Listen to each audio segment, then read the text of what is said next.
if I toss someone a tennis ball with one hand and a golf ball with the other, that's advanced physics right there, right?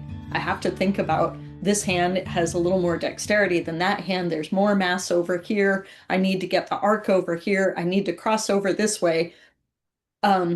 So we're doing advanced problem solving in play all the time. And if we could give it that label, and if we could help someone understand, you just did like serious physics, like not math. We're talking like conceptual physics here in play, and that you are capable and that you're doing it all the time and hopping from rock to rock across the stream. I watched dad do it and he has much longer legs than me. Ergo, I have to do it slightly differently. Also, socially, what happens if I just say, forget jumping on the rocks? And what happens if I jump into the middle of the stream really hard with both feet and splash the whole family? Like, what, what are the repercussions there, right? There's so many opportunities to build that basic literacy that we know that we need our children to have to survive in the world as we know it. And the thing is that it's changing very, very fast.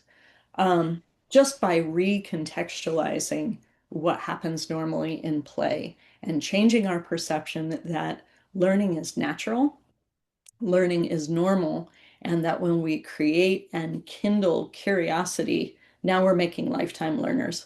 Because, of course, we want our children to outlive us. That is our goal. And so we don't want them to burn themselves on the stove, but he's probably going to stick his finger in the light socket too.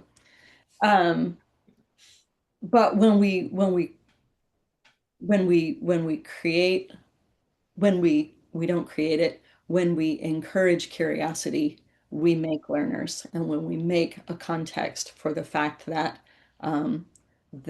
our kids are doing really amazing things in play that directly relate to educational goals, um, then we change the conversation.